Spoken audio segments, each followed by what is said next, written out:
Hello and welcome to Bilty's Business Book Review number 12. Anyway, I'm wearing my daft hat today because I found it in a box after moving up here, and this has had many instances out at Glastonbury, obviously not this year, and also when I did the Marathon des Sables.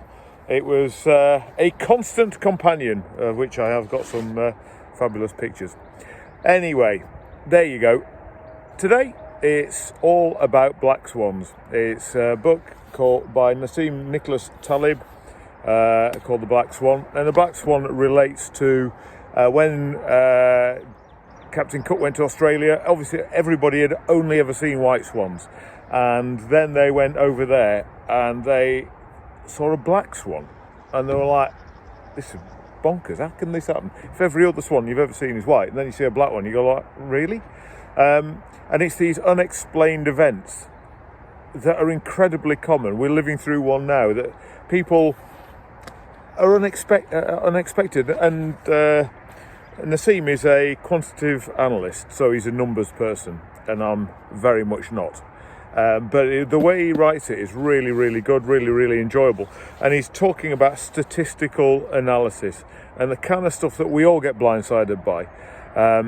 He uses the analogy of a turkey. Or a turkey, when they're born, somebody feeds them every day, and then on day 1,000, boom, that's it, them done. They get killed. And who could have predicted that? And there are things like the coronavirus. Yes, of course, some people could have predicted it, but it's not in any of our disaster recovery plans.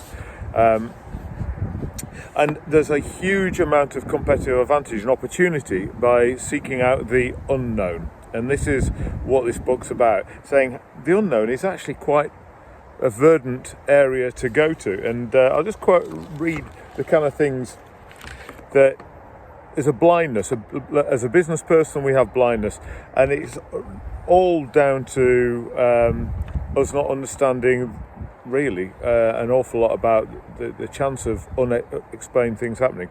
He says here, this is on page 50, we focus on pre-selected segments of the scene and generalise this to the unseen, the error of confirmation. I've had this before where you have GP, not with the current finance team, but you have a high degree of certainty given to the top line and as you do with the cost side. So you just say, well, this is going to happen, therefore we will get this profit. And you think, fantastic. Well, of course, it isn't. There is nothing factored in. These are given as facts at the top in the same way as the cost is factored. And of course, cost of a business is a lot more predictable. And so what you end up doing is this goes up and down and you're like, what? And how's the bottom, obviously, is then massively unpredictable. So we focus on pre-selected segments of the scene. We fool ourselves with stories to cater for our thirst for distinct patterns, where there aren't any. We behave as if black swans don't exist. Human nature is not programmed for unexplained events. It kind of panics us. What we see is not necessarily all that is there. History hides black swans from us. And this is the thing, I love history. History is always written by the victors, by the winners. It's never written by them that fails. So there's a huge amount of variability and things that didn't happen that you think, actually, you never hear about. So, and we think, oh, well, this is because it's happened in the past, you can extrapolate it forward to the future, and it's going to happen. Of course, it rarely does. And we focus on a few well-defined sources of certainty that we then base all of our information on. And what he's saying is, actually, get out there. There's more diversity of opinion but we have to go and find it. And serendipity is an amazingly powerful thing. Always reminds me of the Imitation Game, if you've seen that, about Bletchley Park. Fantastic film, by the way. And the breakthrough he got, and he was a very analytical person that Dominic Cumberbatch played, it was Alan Turing he was playing, was that he went into a pub and had a pint, and the lady who wasn't really taking much notice of, gave him the one snippet of information, went, Eureka. I mean, oh my God, and rushed back and solved the Enigma code. And these are the kind of things that we don't expect to happen. But the more you get out there, the more that he says in here, always say yes. Try everything. And in big cities, there are always huge amounts of melting pot. If you look at Silicon Valley, it's that melting pot of ideas that you come up with because you just in the same space as other people. Obviously, it's difficult at the moment.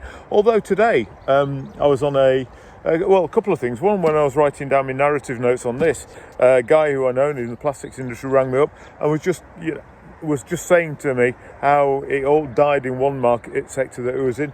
All of a sudden, he just saw that there was an opportunity in PPE and bought a tool to make it, and he's now done 70 million pieces of PPE, and obviously that's made a world of difference to his financial outlook and this and the other, and that's that agility. Just watching the telly or whatever, and just saw there was an opportunity to get a $5,000 bit of equipment that allowed him to do it, and that staggering stuff.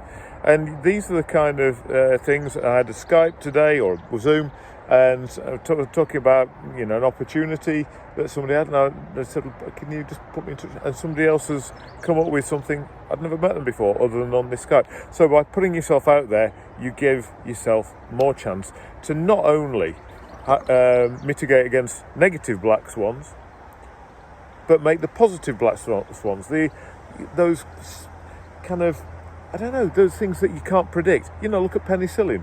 It's saying in here, most of the innovations that we get in the world aren't through really measured and thoughtful.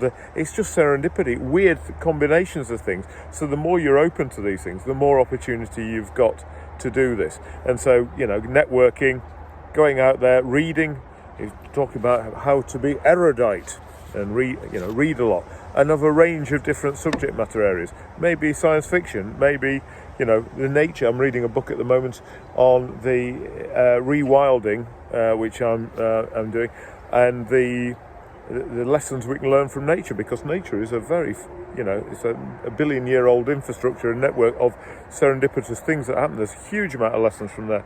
And he was also going back to what we've said before: small things make disproportionate results. We talked about 80-20 in a previous episode. He was saying it's 99-1, but 80-20 we can't find.